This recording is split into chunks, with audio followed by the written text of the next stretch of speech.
Magandang araw po mga kapatid at mga magulang. Ito pong muli si Brother Ren na sa pangalan ng channel na ito ay nangungumusta sa inyong mga kalagayan, kasama at kalakip ng kanyang pag-asa na kayo po ay nasa maayos at mabuting kalagayan sa tulong ng ating Panginoong Diyos at gayon din naman sa ating mga ginagawang pag-iingat sa loob ng ating tahanan o kung tayo man ay nasa labas na nakikisalamuha sa mga tao, ay nasa ating ang pagsunod sa mga health protocols. Kaya nga lubos ang pananalig ng inyong lingkod na tayo po ay minsan pang payapa na makapag-aaral ng mga salita ng ating Panginoon. Sa oras na ito, ang ating pong teksto ay ang nasa aklat ni Job, Kapitulo 14 at talatang 1. Taong ipinanganak ng babae ay sa kaunting araw at lipos ng kabagabagan. Totoo po na ang tao ay ipinanganak ng babae maliban lamang kay Adan at kay Eva, sapagkat bilang mga unang nilikha ng Diyos, alam naman natin na si Adan ay nilikha ng Diyos sa pamamagitan ng pag-anyo sa kanya mula sa alabok ng lupa, at si Eva naman ay galing sa tadyang ni Adan. Kaya maliban sa kanila, ang lahat na po ng tao ay ipinanganak ng babae. Yun namang sinabi sa huling bahagi ng talata na ang taong ipinanganak ng babae ay kaunti lamang ang araw at lipos pa ng kabagabagan. Yan po ay nakadepende sa salita ng Diyos. Maaaring dumami ang araw ng tao sa lupa o humaba ang kanyang buhay at mga taon at maging maayos at hindi maligalig ang kanyang buhay kung siya po ay susunod sa utos ng Diyos, gaya po ng paggalang sa kanyang ama at ina. Yan po ay nabanggit lamang natin, ngunit ang ating pong teksto ay itutuon po natin doon sa unang bahagi ng talata sa makatwid bagay, taong ipinanganak ng babae.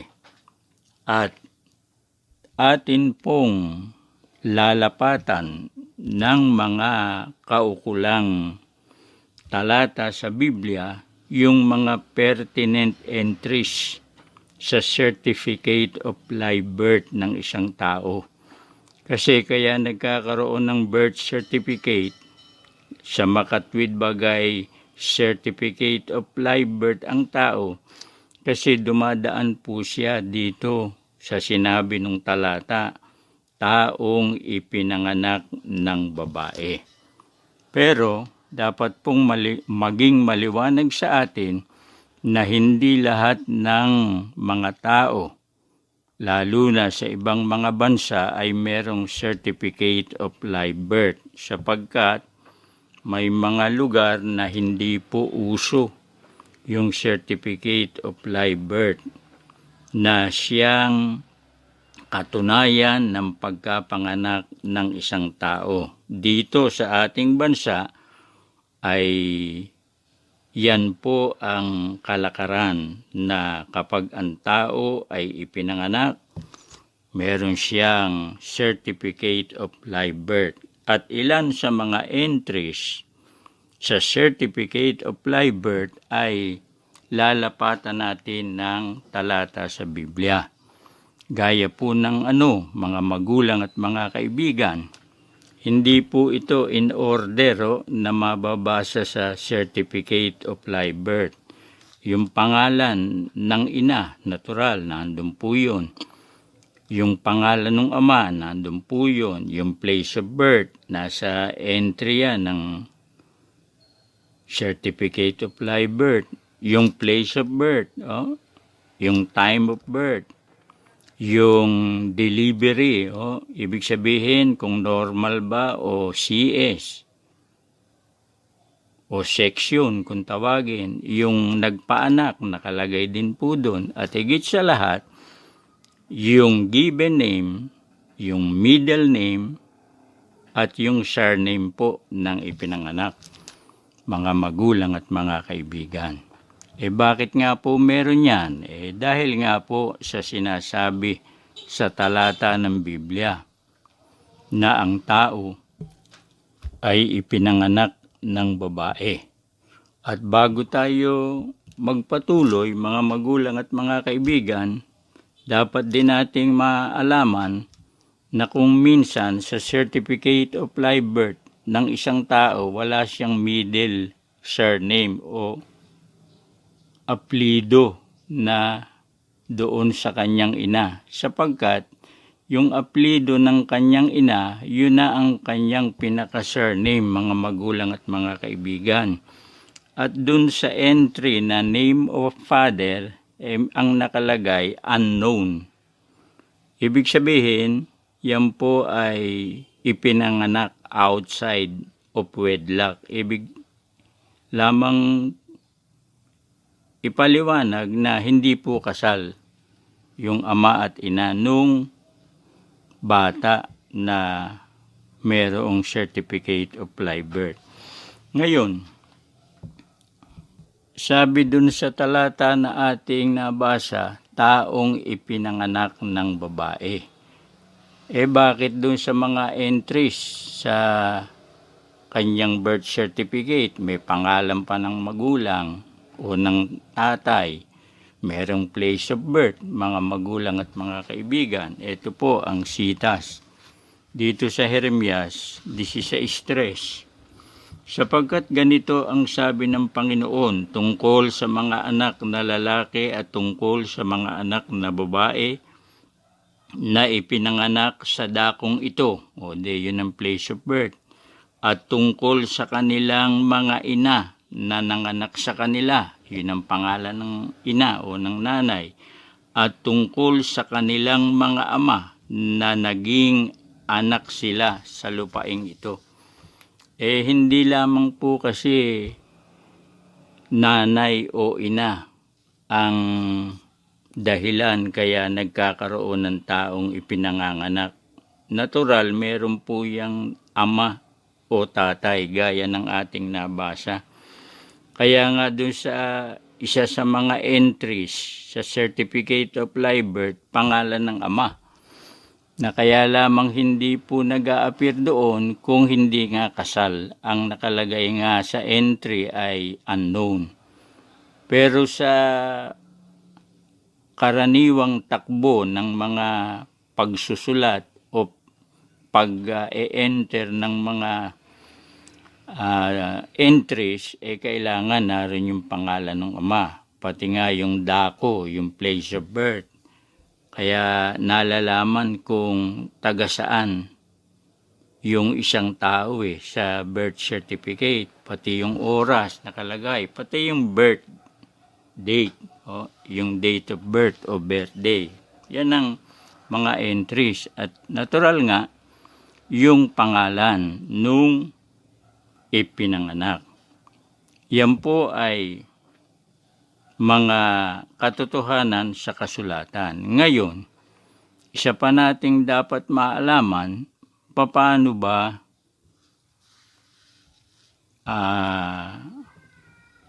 nagkakaroon ng katuparan yung sinasabing ipinanganak ka ng iyong ina at ikaw ay mayroong ama, ipinanganak ka sa dakong ito o sa lupaing ito. Ano po muna ang isang katotohanan sa likod ng sinasabing kapanganakan ng tao o ng sanggol sa pamamagitan ng babae? Ito po, basahin natin. At nakilala ng lalaki si Eva na kanyang asawa at siya'y naglihi at ipinanganak si Cain at sinabi, nagkaanak ako ng lalaki sa tulong ng Panginoon. Ito po, kuminsan ay nalilito yung mga nagbabasa ng Biblia. Nililiteral nila yung salitang nakilala ng lalaki o ni Adan si Eva na kanyang asawa at siya'y naglihi. Hindi po ito literal eh. Ito po ay may paliwanag na medikal, mga magulang at mga kaibigan. Kasi dito nakilala daw yung asawa.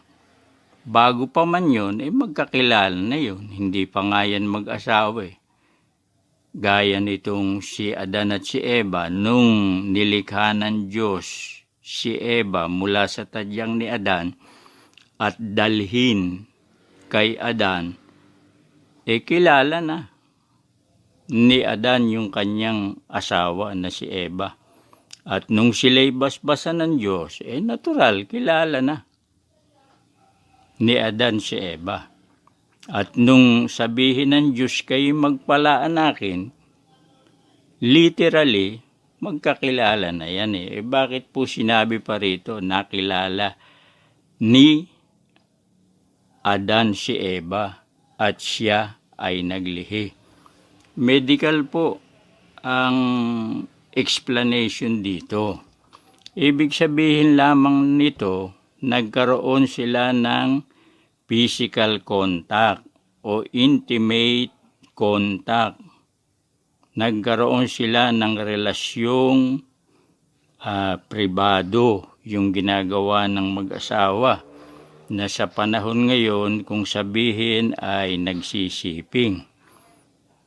Mag-asawa yun, wala pong masama doon. Ngayon, sa kanilang pagsisiping, yung pong punlay ng lalaki, ito po ay nauugnay doon sa cell ng babae. Kailangan po na mag-meet yun, o magkilala yun o magsalubong yun Kasi kahit na anong gawin na physical contact, intimate na ugnayan o sumiping ang lalaki sa kanyang asawa, pag hindi po nag-meet o naugnay yung kanyang punlay at yung reproductive cell o yung cell ng babae na galing sa kanya, hindi po maglilihi yung babae. Kung hindi maglilihi, paano siyang manganganak, mga magulang at mga kaibigan? Kaya, meron munang ugnayang physical, intimate relationship, o sa Tagalog, nagkakaroon ng pagsisiping ang mag-asawa, at yung punlay nung asawang lalaki dapat makilala yung reproductive cell na galing sa babae. Yun ang ibig sabihin nun Nakilala ang wika ng lalaki si Eva na kanyang asawa at siya'y naglihi. Ibig sabihin nag-meet yung punlay o yung S-cell ng lalaki at yung reproductive cell na galing sa babae, magbubunga po yan ng paglilihi. Mga magulang at mga kaibigan, at yung paglilihi na yon ay nangangahulugan na binubuo ng Diyos yung sanggol sa bahay bata ng babae. Ito po aking babasahin, 22 at 10 ng awit.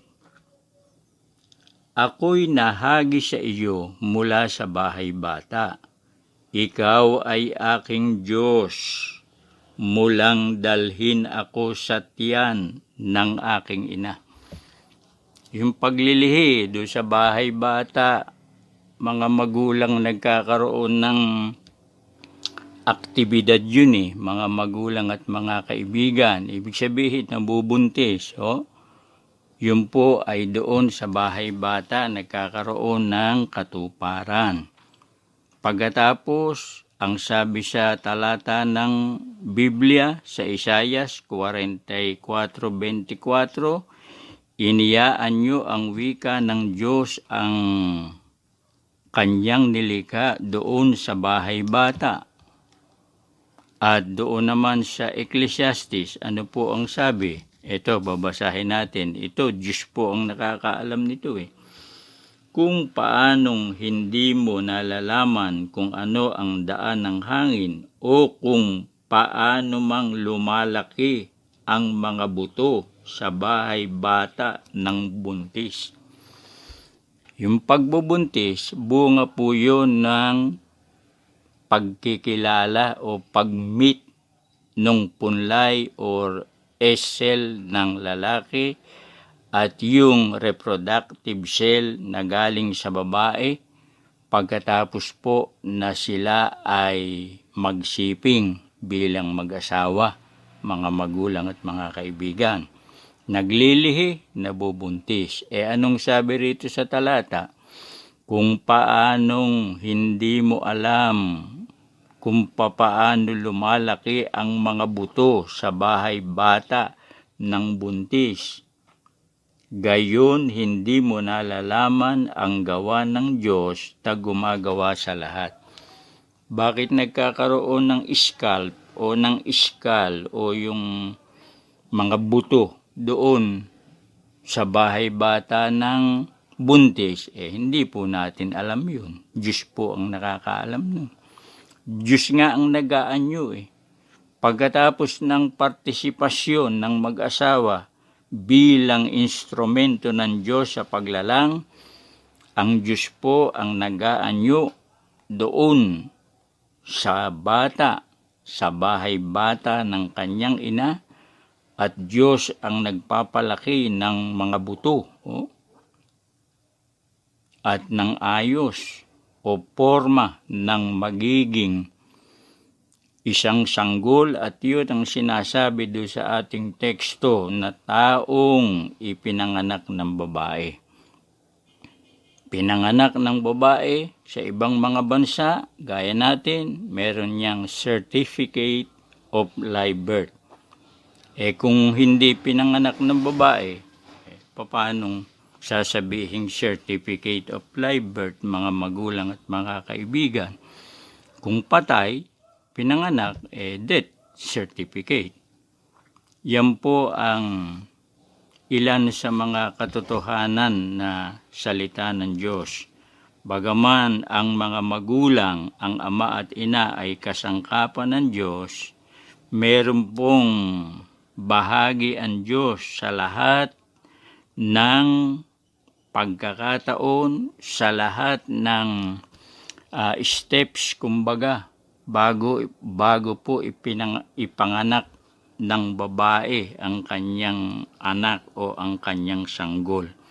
May bahagi ang ama, may partisipasyon ang tatay, gayon din naman ang nanay, at higit sa lahat, Diyos ang pinakauna at prinsipal na nagbibigay ng buhay, nagbibigay ng anyo, patuloy na nagpapalakas, at patuloy na tumutulong upang pagkapanganak ng isang sanggol, siya po ay lumaki at mabuhay sa balat ng lupa. Hanggang dito po muna. Salamat po sa inyong pagsubaybay.